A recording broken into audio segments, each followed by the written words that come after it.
So tell me the story again. The story of this is this bag was sitting on a seat beside me in the airport, and I was eating a sandwich, and I thought it was just an empty bag.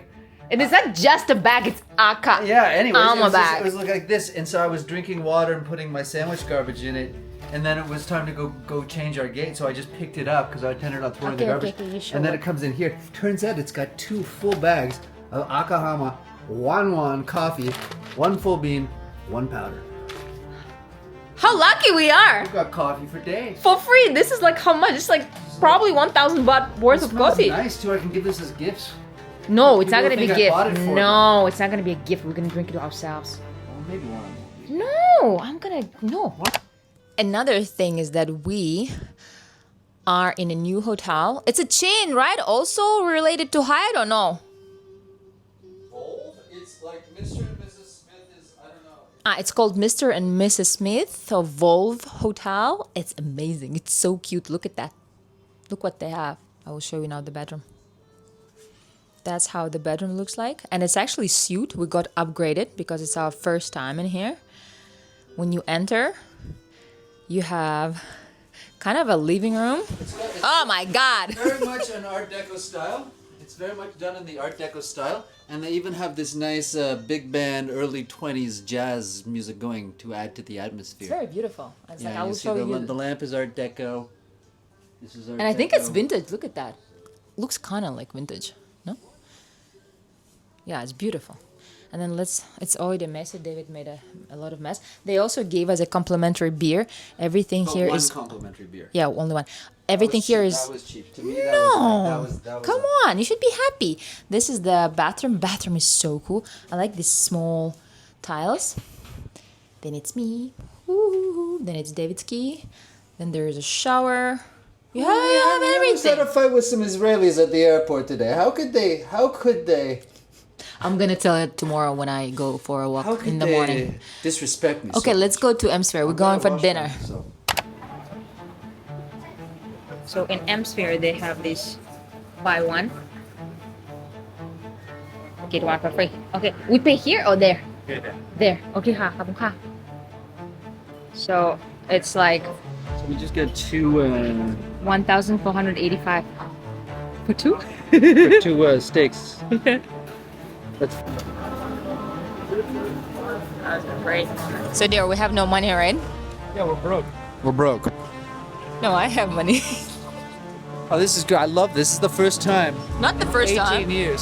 No, I paid for your friend for Jacob 5,000 baht for dinner in the Japanese restaurant. Corrected, I'm sorry.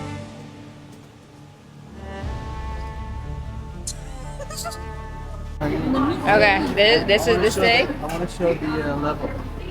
The what? Oh, wow. Nice medium rare cut. Thank you. Can I see the bottom? If I break it, I buy. Five guys.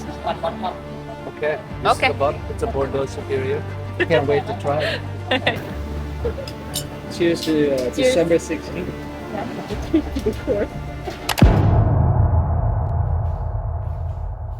So, let me start telling you what happened because the story that I'm about to tell you is crazy. Everything seemed fine. We flew from Chiang Mai to Bangkok. We had this amazing dinner. We were happy, but I was a little bit nervous to go back to Sri Lanka. I'm always nervous when I go back there.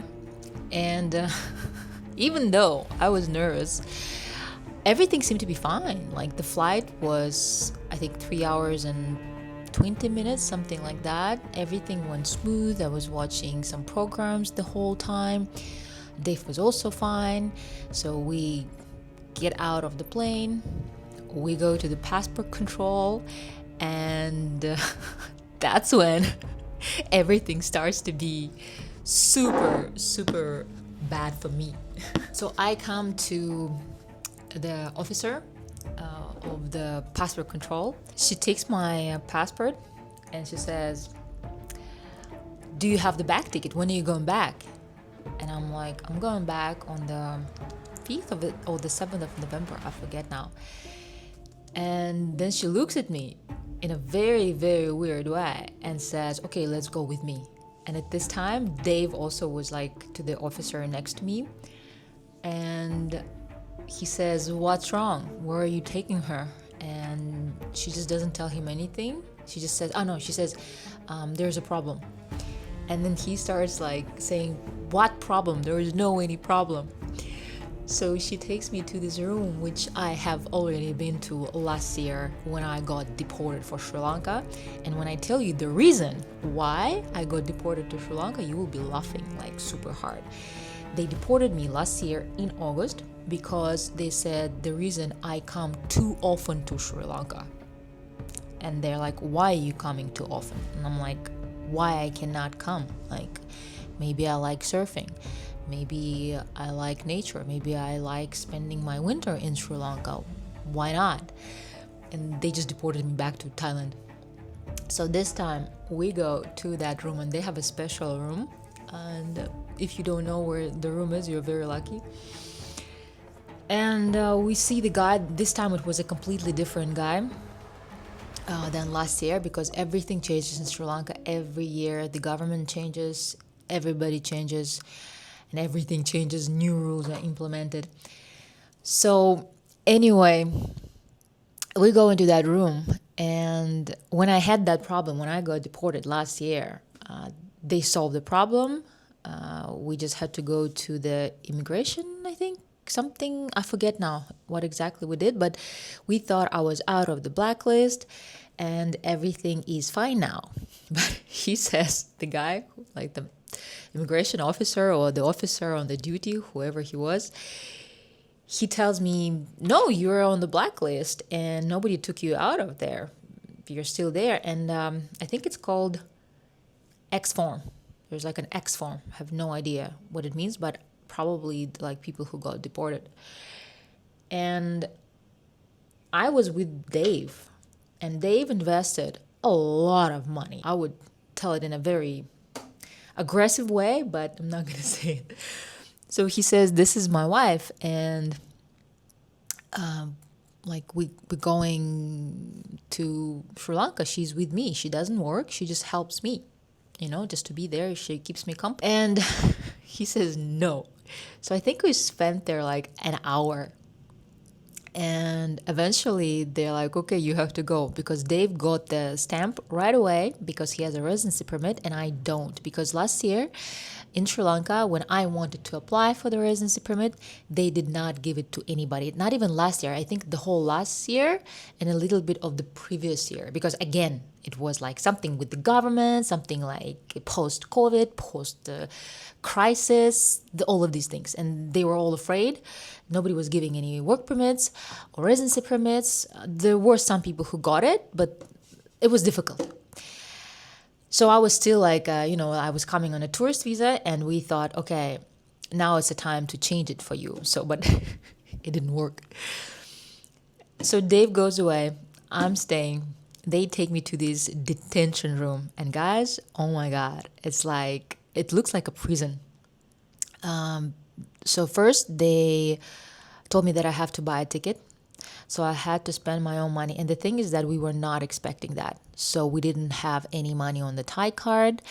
And I think Dave also didn't even have the money on his Canadian card. And the only way I could only buy my card, and luckily I managed to do that. First, they said, you must get yourself a ticket. They wanted firstly to send me back to Bangkok, but I said, I cannot go back to Bangkok, because if you do that, they will think that I'm doing a visa run and they will not let me in, and I don't want to get deported from Thailand because it's going to be a disaster. We have a home there. So I said, okay, where can I fly like a normal person? And they told me, okay, you can fly to Kuala Lumpur. So I got myself a ticket to Kuala Lumpur. Then the guy, the Air Asia representative, he was like running around somewhere. And then he said, you just wait here. So I waited for him for about like 20-30 minutes. He said he will take me to the detention room. I had no idea what it is. So he comes back. He takes me and he leads me through these like corners and checks. And then first we went to the doctor. And the doctor It was the most, it's like, it was like in a comedy because the doctor, he just looked at me. He's like, okay, do you have any complaints? I'm like, no, absolutely healthy. I have no temperature, no cold, nothing. He's like, okay, boom, stamp, healthy. And then the representative of Air Asia says, okay, you just wait here. And I see this doctor is like this. So after like few minutes, the representative of Air Asia, he comes, he takes me. We go through all of these horrible, dark, horrible looking, horrible smelling halls. And then he stops next to the room, and I swear to God, it looks like something you see in the American movies about the prison. And he's like, okay, I guess this is your room. Unfortunately, I couldn't make a video from the outside, but it had like a small window with, these iron things, like, like this, like a prison sign. So he puts me in there, and I'm like, okay, there's gonna be anyone else coming? Are you gonna put any men in here? And he's like, no, don't worry, you're gonna be alone here, nobody will come. And then I also asked him, I was like, so do you do that often? Do you put people to the detention room every day? Like, how often do you do it? And he said, no, very, very, very rarely. And if we do, he said, mostly it's Russians or Chinese. And I said, do you ever do it with white people, Europeans? He said, no. Like, at least not on his duty.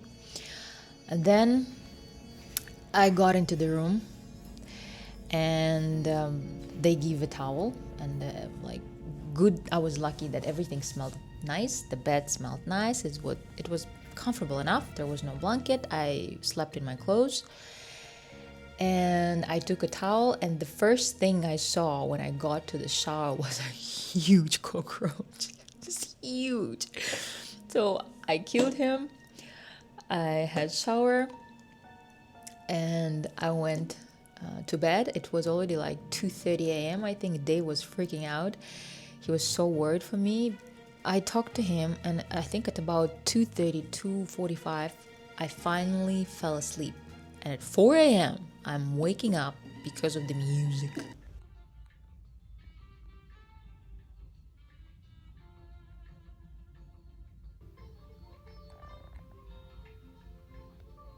They had like dynamics there, and this music that usually you hear in the airports, that was the music that I've heard. And like, all in all, I think I slept only for 1 hour, and then I just couldn't sleep. I was just like walking around. I didn't have internet. There was airport internet, but it was only for like limited amount of time, and if you use it once with your passport, you cannot prolong it. It's only for 1 day. So I think at about 9 a.m., the woman opened the door, and they were supposed to give me food. They didn't give me the food when they put me into the detention room, and like, I asked for water. Luckily, they gave me the water, but they don't give anything. They don't give food. If you don't ask for the water, they don't give you the water, even though the guy said you can ask anything you want. But when I was like knocking on the door and asking like, what is this music, the woman didn't hear me at all, because there's also a woman sitting behind the door. Anyway, at about 9 a.m., she knocked on my door. No, I'm lying. 8:30, I think. Yeah, because the flight was at 10:20 or 10:45. I forget now. So they had to come early, and then we had to do all of this all over again. We went through these like halls, going to see the doctor, going to put stamps, blah, blah, blah, something. And then finally, the guy took me to the gates, and he said, okay, you just wait here. This is your passport. This is your boarding pass. Вообще не спала.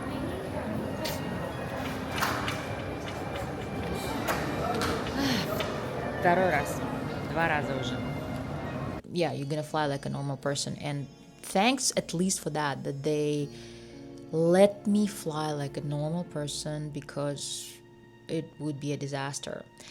So I came to Kuala Lumpur.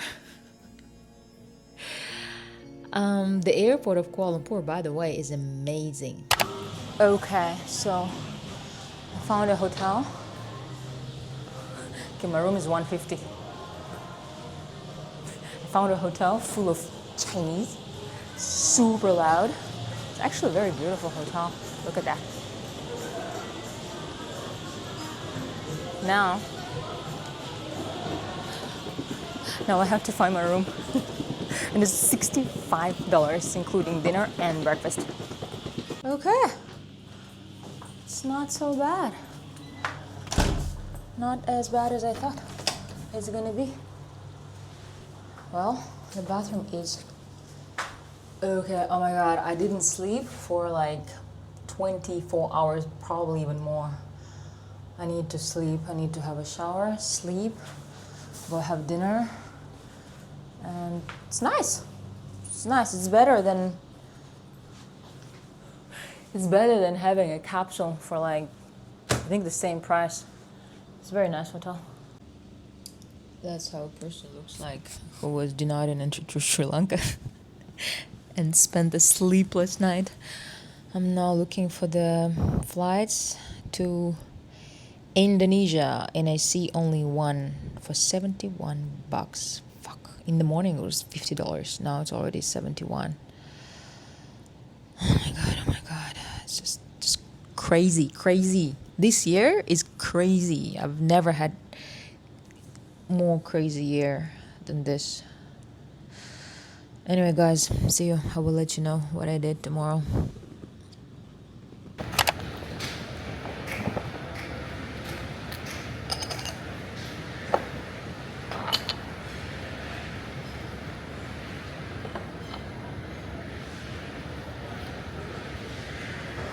So, nobody really cares here about the liquids. So much suffer. They even let me take the water, which never happened before. I've been traveling for the last 5 years nonstop. It's interesting. It's like I love the airport of Malaysia, Kuala Lumpur. People are nice, everything is efficient, and the number of shops, that's incredible. After Kuala Lumpur, I was planning to go to Lombok because it's so hilarious. What happened is when they were writing all of these documents and preparing to bring me to the detention room, I saw one of Dave's clients and a person we know since we came to Sri Lanka back in 2021. They have a business in Sri Lanka. They're from Australia. And it was so random. I was like, hi! She saw me just before she went to the passport control. And she was like, what's going on? And I said, like, they don't want to let me in because apparently I'm still in the blacklist. And she said, oh my God, I'm so sorry to hear that. And then she wrote to Dave and she said she should go to Lombok. And her husband is also in Lombok. And they're doing some business there. So the plan was to go to Lombok, but again, the problem still had no money. I had to like transfer my own money, go to my own savings. And then it was just such a disaster. And then I had like very little cash. But nobody cares. Like Sri Lankan immigration, Air Asia, they don't care. If you have money, you don't have money, you go out. Got myself the flight for the next day. And I think it was the 4th day already of me flying around. So I got to Bali. It was about 3 hours flight. I paid a little bit more to have a more comfortable seat because I wouldn't be able I was like already, you know, my eyes and my nervous system was already like this. So I came to Bali and I was like, okay, what I'm gonna do now? And I was in the airport. I was like, what I'm gonna do now? So I decided to go to Ubud and I paid, I think for all of the tickets, I paid $400 just to fly from Colombo to Kuala Lumpur, then from Kuala Lumpur to Bali, and then to go from Bali, what was the name of the airport? Not Denpasar, there is another airport, so I had to pay for that to get to Ubud, another like $20. It's officially 4 days of me being in the air. Wednesday, flying to Bangkok. Thursday, flying to Colombo. Friday, flying to Malaysia. and today flying to Bali. I'm in Ubud now. Finally, we'll have a sleep. I'm planning to spend at least 2 days here because I need sleep. I feel like I'm gonna be like drowning. No, not drowning. Anyway, Sri Lankan immigration. Hello. Oh my god, I look so miserable. It's been raining the whole day today and yesterday. I'm in Ubud, still look super tired. And you know what? Such a shame all of these rice paddies and all of this beauty doesn't shock me. I'm not like, oh my god, oh my god. It's like something that I'm used to see every single day in Sri Lanka, in Thailand. So interesting. In general, at least Ubud reminds me a lot of Sri Lanka. People just look more Asians, more like Chinese, but with darker skin. I bet my ancestors were somewhere from Indonesia. Maybe a girl was sold, like thousands of years ago or hundreds of years ago. I'm still tired. I want to pee, I want to eat, and I still have no money on the card. It's some kind of an experience that I don't wish to any of you. The streets are so narrow here. Look at that. I have to go there.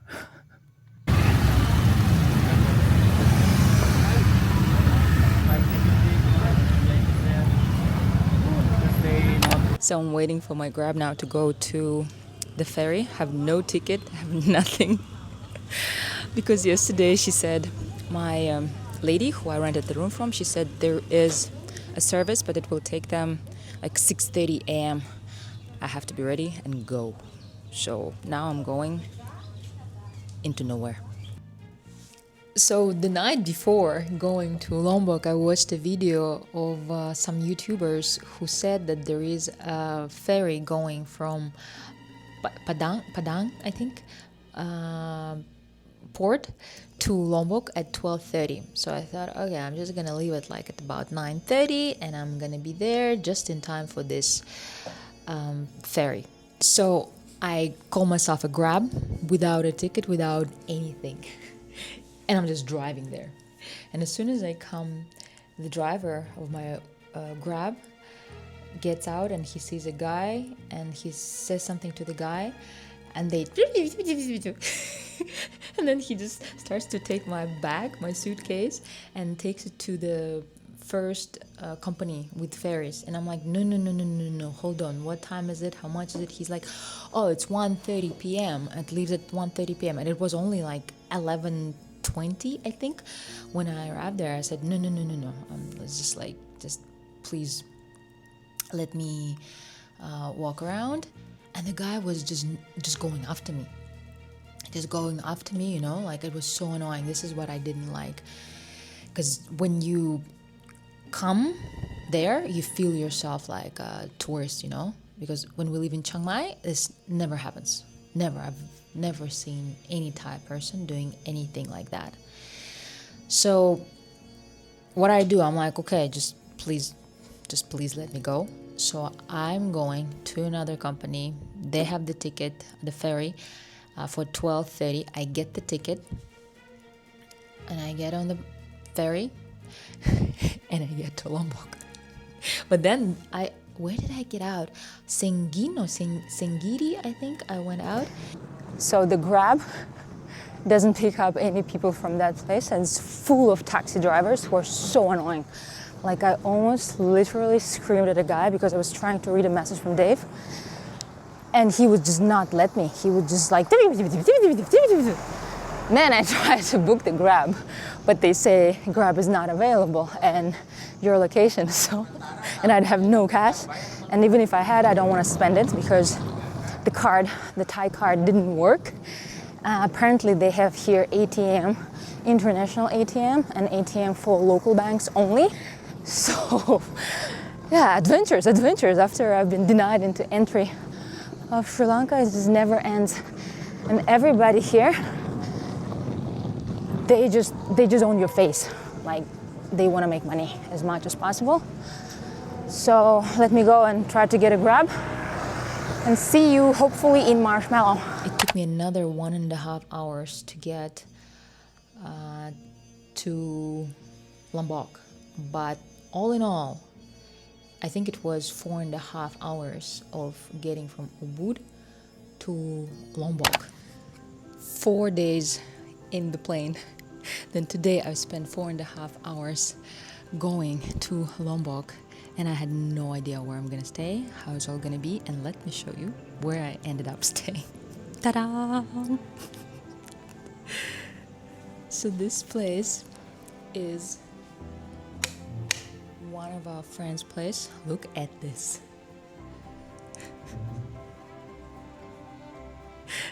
How insane is that? I was in the detention room just 2 days ago. And now I'm on this luxurious villa in Lombok. Yeah, what a life. I'm not living in luxury.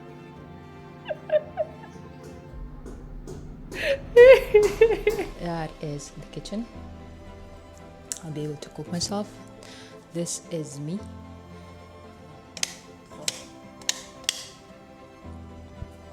So luxury. Okay, and then look. You have stairs going up. Obviously, the guy who owns this place is a surfer. And ta-da! Have a small living room. And look at this bedroom. Just look at this bedroom. It's amazing. Look. Like, this is amazing. So beautiful. Then here you have the bathroom. This is a shower with the palm and the sky over you.